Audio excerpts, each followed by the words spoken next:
the rumor mill going that he's, is it just that he is upset with the team? There's having some sort of dispute there. Is he on the brink of getting traded? Is another thought. There's a whole bunch of Patriots fans that are like, hey, trade Stephon Diggs to New England. Since we lost out on the whole Antonio Brown thing, and I'm thinking it's possible that Diggs could be getting traded. And honestly, with how he's been playing, I think that he is a solid.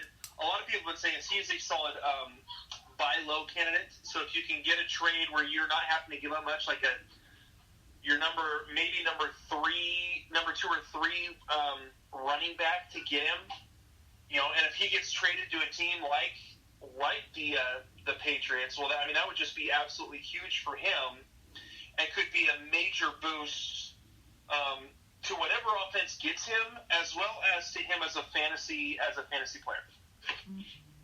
Interesting. Okay, well, that's fine. The reality is he's not being productive. Now, you brought up an interesting dynamic about Kirk Cousins. The Washington Redskins did not want to pay him a lot of money for a certain reason, and then they went out and got Alex Smith. So let's read between the lines a little bit here. Do you think that Kirk Cousins would have been a better fit for the Redskins offense or the Minnesota Vikings one? Because I'll tell you what, he, like you said, you mentioned it yourself, that he was performing well under Jake Gruden, but now he's in Minnesota. Kirk got a golden opportunity in Minnesota and got a lot of money to go there. Well, here's the deal. I think the Redskins wanted to sign him. However, they didn't want to pay him a ton of money, and yet at the same time they kept franchise tagging him. And that's what didn't make sense about that whole dynamic. Right. And as I'm all for Kirk Cousins just continually taking those franchise tags and just saying, yeah, sure, if you're going to keep paying me that much money for a single year, I'll take it. All right. I don't want to stay here, but I'm not going to get this much money anywhere else, so I'll take the 1-year deal for this amount of money, knowing that eventually someone is going to pay me. Right. Whether it's you or not. So yeah, I think that the Redskins did want him. They just didn't want to pay him that much. Well, think about the Redskins. They haven't been very relevant for the last several years, anyways, for a lot of reasons. Maybe we'll dedicate a show here, maybe another program about the dysfunction of the Washington Redskins, and I'll bet you, Ryan, you and I could fill 45 minutes to an hour all day long with that. Oh yeah. We might the actually. last time they were really relevant was RG3's rookie year. Well, that's an idea, okay, before we move on to your other notes. We might have to do a show here, a special edition of the Sports Exchange, maybe for about an hour, and have some different ideas about different subjects that we can focus on one thing, and I guarantee between the two of us researching, we could do a lot of damage. So, yeah, we'll keep that in mind. For all you listeners out there, Ryan Skolrud and Scott Morganroth are definitely going to come up with a specialty show, and we're going to target in one. And for those of you folks out there on the South Florida Tribune Broadcasting Network that ever want to reach us, feel free to email us at southfloridatribune@gmail.com, and then we'll be able to get back to you with your questions answered. So, all right, let's talk about some matchups that you like this week, Ryan. Go ahead and lead off with your first one. My first matchup that I really like, I know that he did not play all that well this last week, and that's that just kind of comes with the territory with Andy Dalton. That being said, Andy Dalton is going to be playing at home against the Arizona Cardinals defense, who played okay against the Seahawks offense, sort of. But really, the Seahawks had by enough that they just kind of coasted for the rest of the game and just kept putting the ball in Chris Carson's hands for the most part. I think that because they have struggled so much in the run game and the offense has just failed to really get any push on the defense, I think that Andy Dalton could put up really solid numbers against this absolutely decimated defense of the Arizona Cardinals. They're just they're awful. I mean, in terms of giving up points to the quarterbacks, I think they're right in about the middle of the pack in terms of giving up fantasy points to the quarterback. They're the worst in the league at giving up points to the tight end, which we saw with Will Dissly. This is the same team that gave up 160. I think it was like 140 to 160 yards to T.J. Hawkinson in Week 1. This week it's Tyler Eifert and C.J.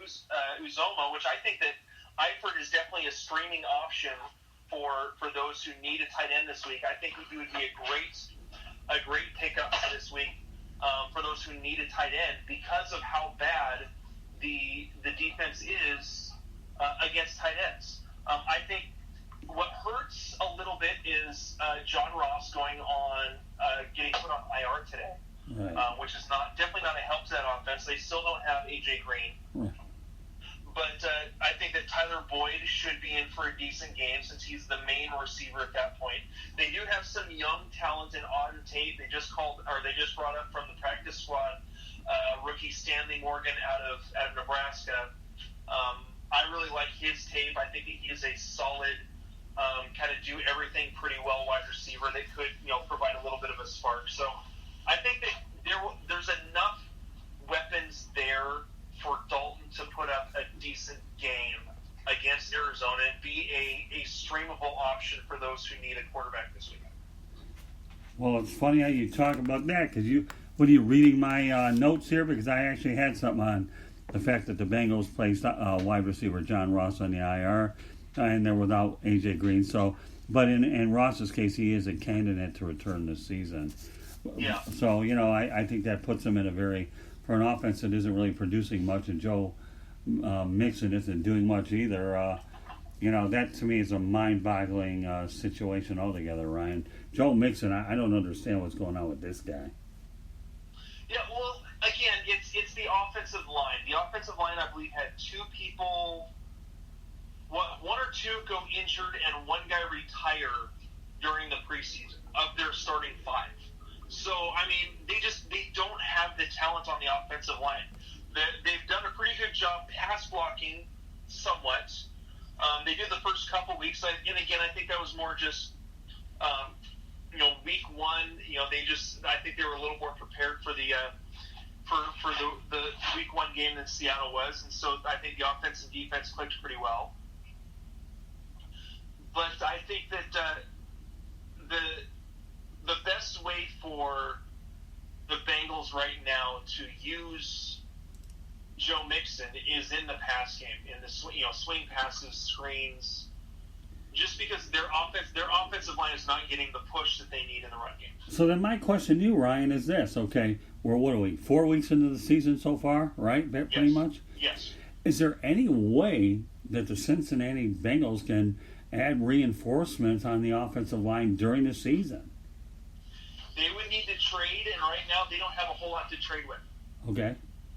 So, there may be some guys getting released that could fill a spot and maybe provide a little bit of a spark and something just a little bit different. But as of right now, no, I think that their offensive line is broken.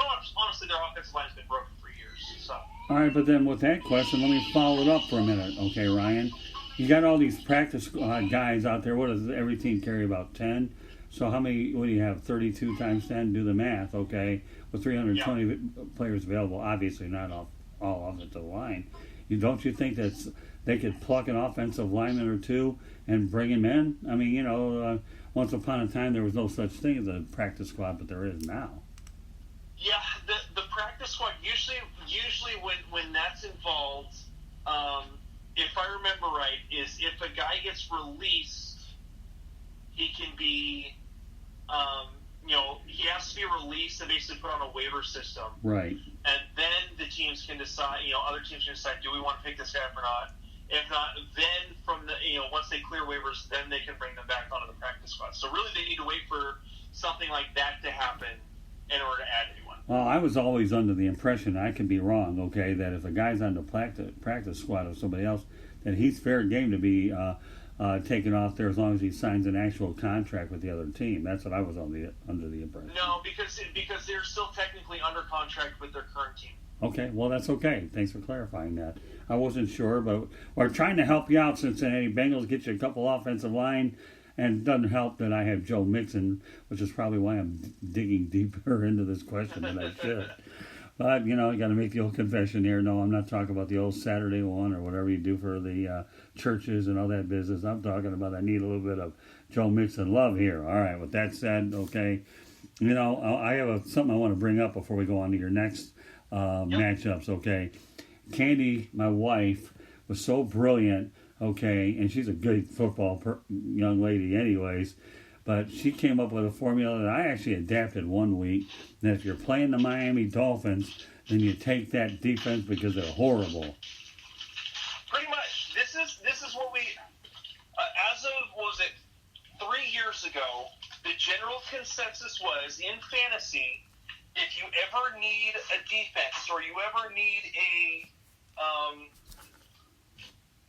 quarterback, you always stream whoever's playing against the Browns. Well, that has now shifted to the Miami Dolphins. You play or you stream whatever defense or whatever quarterback, if available, whoever is playing the Dolphins, because it's going to be it should be a pretty good matchup for whoever has those players against the Dolphins. So that's definitely shifted in the last couple of years. Well, there's perception and there's reality. Ryan, you've heard that probably a saying or two in growing up and in your adult life, right? The perception is the Dolphins are bad, and the reality is, okay, they're terrible. And what does that happen? You if you're looking for that gimme win, okay, then you better be able to match up against whatever strengths they have, which aren't any anyways these days. So. Yeah, going along with that, real quick, one thing that you can do in fantasy football is a lot of people just look like 1 week ahead. In the waivers, you get to the waivers on Tuesday night, and you're putting your waiver claims, and you're looking, well, who's playing the Dolphins this week? Oh yeah. In a lot of those cases, that defense may have already been taken.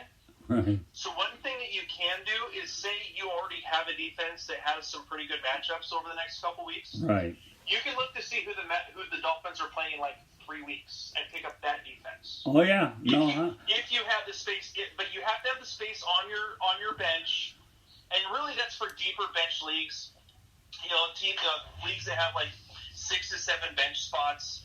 For those that I play in a league that only has 5 bench spots and 1 IR, so that's not necessarily an option. Basically, you stick with whatever defense you got, unless you need to get another one. So.